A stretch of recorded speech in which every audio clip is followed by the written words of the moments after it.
Welcome to Libyth. I'm glad you're here. This week we are in Edo period Japan with the Bushido Shishinshu, the code of the samurai. Today we take the final two themes and follow them to the end. Yesterday we pulled the honor and group cohesion threads until they showed us both what they are worth and where they run into their structural limits. Today, we take the remaining two, reputation management and moral codes, as branding tools, and give them the same treatment. These two themes are the ones most directly applicable to contemporary institutional life, and they are the ones where the Bushido Shishinshu has the most to say that contemporary discourse tends to say poorly or dishonestly. Let me begin with reputation management, because the Bushido Shishinshu is one of the most sophisticated treatments of the subject in any pre-modern text, and it is sophisticated in a way that is worth understanding precisely. Modern conversations about reputation usually split into two camps: the polished marketer who treats reputation as a communications problem, and the moralist who sneers at any cultivation of image as mere inauthentic performance. The Bushido Shishinshu, and the ethical conversation that surrounds it, refuses that false choice. It treats reputation as a composite of visible signals and interior states, and it insists that one cannot meaningfully manage one without the other. Imagine a samurai striding through a provincial town at dawn. His two swords are at his side, not a costume but a declaration. The swords are not just tools, they are an index, a visible promise. To carry them is to make a public claim about who you are, and the community reads that claim. This was not theatricality to the samurai, it was the grammar of trust. The blade was the visible part of a character that had to be real, otherwise the signal would fail when it met a test. The Shishinshu's insistence on visible frugality, on dressing to rank, on the company one keeps, all belong to this grammar. These are deliberate, social acts of reputation management, not spin, but signal engineering. But the book goes further. It treats the ultimate test of any managed signal as a crisis. Consider seppuku, the institutionalized form of self-execution. It reads at first like the ritual of a society obsessed with appearances, but its internal logic is the opposite. The samurai who performed seppuku converted a performed reputation into an irreversible, verifiable reality. The ceremony, the calm, the formalized motions, the witness was the oldest kind of audit. If your honor was a public claim, seppuku was the public adjudication. Taki Zenzaburo's execution, described with clinical solemnity in a temple hall, shows how this worked. Every step of that terrible act was calculated to expose whether the inner truth matched the outer word. The ritual did not hide failure. It made failure unmistakable. Reputation management, in that world, could not survive as mere image. It had to be backed by an act that would resolve doubt. That is Shigesuke's point about management and substance, only rendered in the costume of feudal ritual. Manage your signals, yes, but only to reveal the reality you have cultivated. Wan Yang Ming's insistence, to know and to act are one, is the philosophical ceiling above this practice. If knowledge and feeling are not turned into action, the visible claims are fraud. That is why the Shishinshu treats rectitude as a bone, as the phantom spine of a character. Without it, all the decorative accoutrements of honor collapse under pressure. If you want mechanisms, the book supplies three that are uncannily modern. First, financial recklessness. Bushido's teaching about frugality is not an ascetic piety divorced from social function. It is a governance rule. A visible pattern of living beyond your means signals unreliable judgment. And in a world where people entrust you with life, land, or command, that signal destroys confidence. When the Meiji Edict ended stipends and samurai were paid in bonds, many of them failed spectacularly in commerce, not only because they lacked business savvy, but because their prior public persona was inconsistent with the compromises market life demanded. Reputation, in short, carries cross-domain credibility. Excess at the table whispers excess in judgment.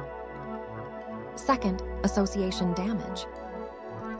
The book gives us the marrow of this idea in stories like the Genzo episode, the schoolmaster who substitutes a child's head to protect his lord. Think what that substitution means socially. Association becomes evidence. If your circle includes certain people, others infer a proportion of their character to you. The samurai knew this instinctively. They policed their friendships because popular cognition reads company as proxy evidence. You can call that guilt by association. They called it social epistemology.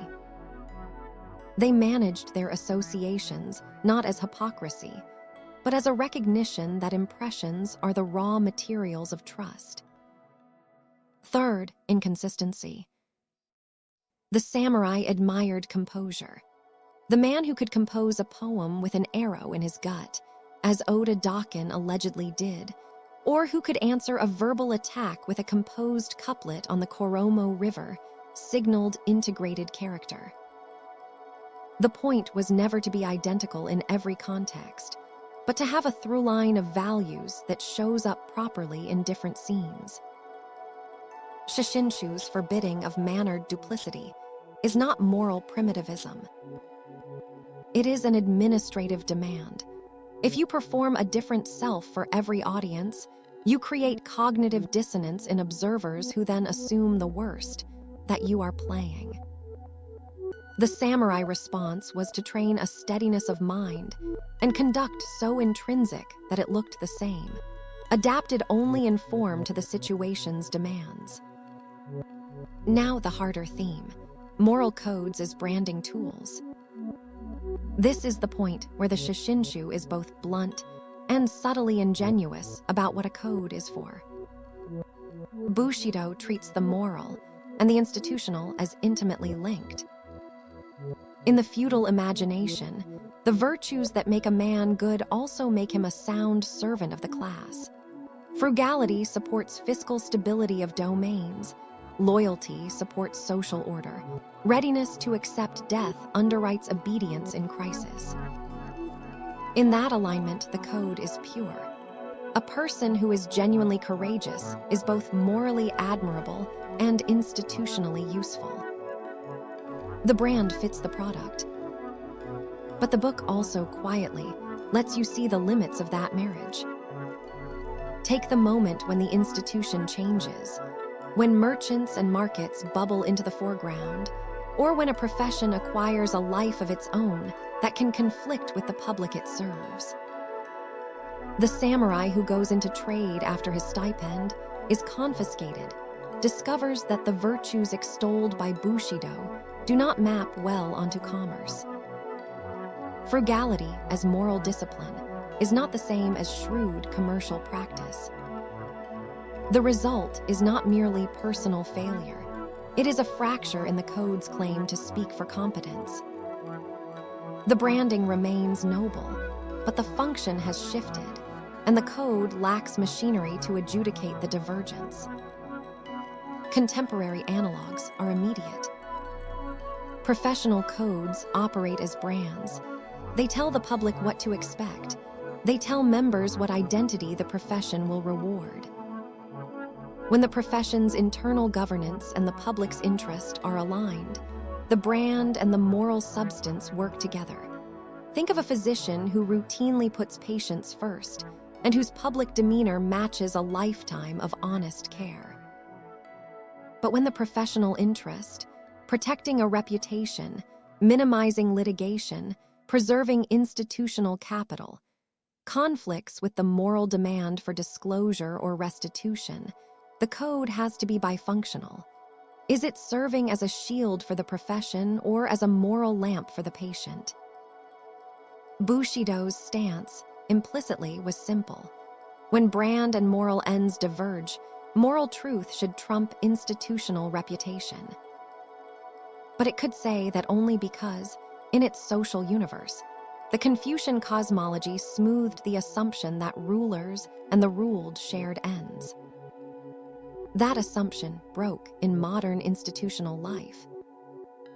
To make this concrete with Bushido episodes, loyalty as a brand, see the 47 Ronin.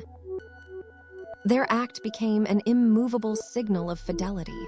Long afterward, the performance of their loyalty continued to say, across generations, "This is what a samurai stands for."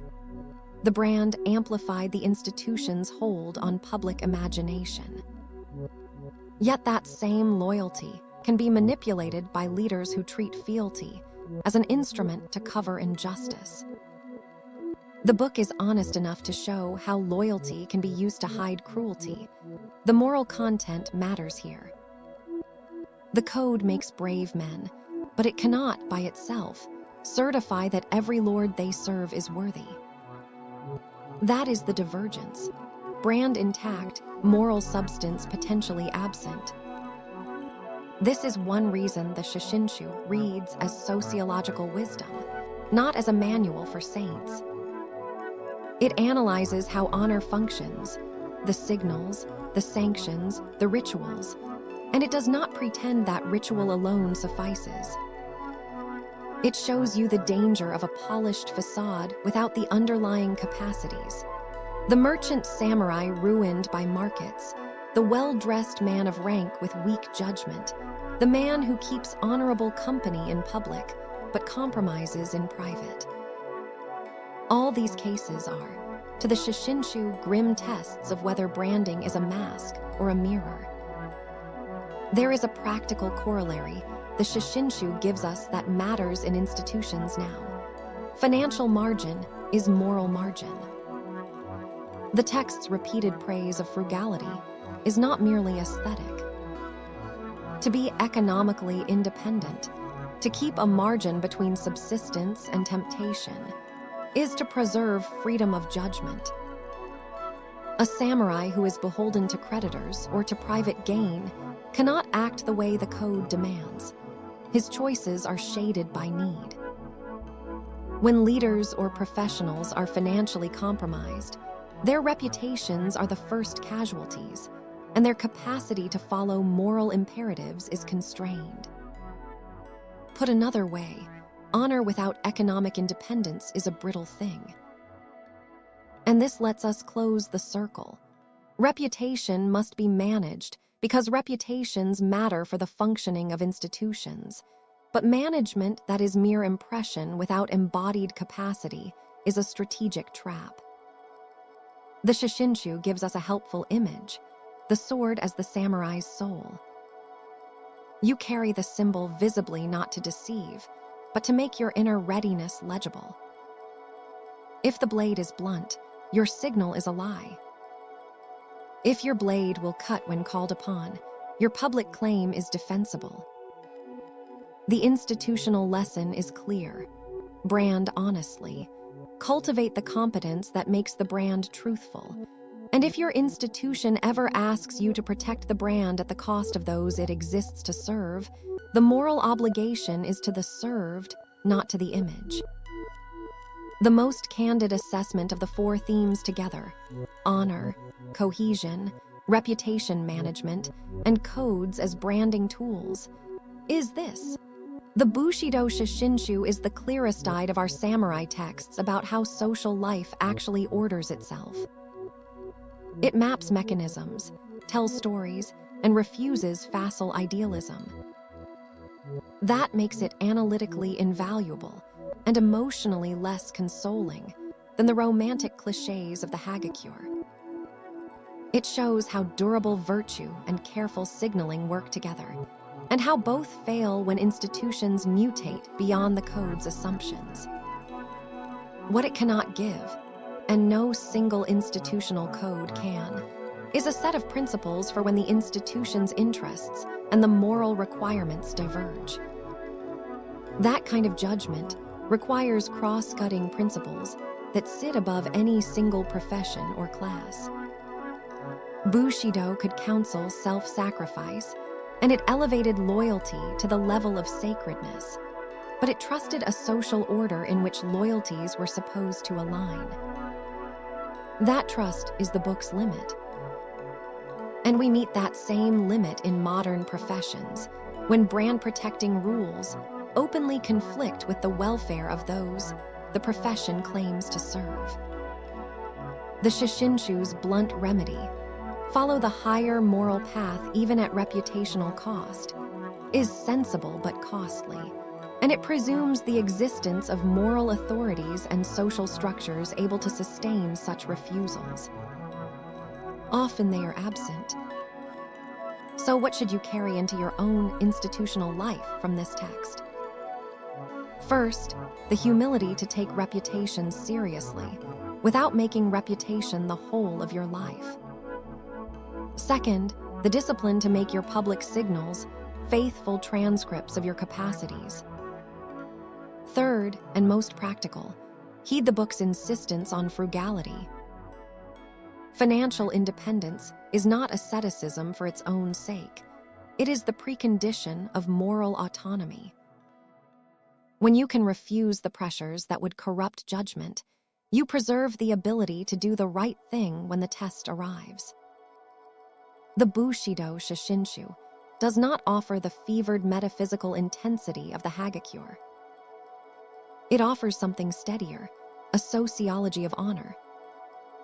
It teaches what reputations are made of, how they are managed, and what the costs are when image outpaces reality.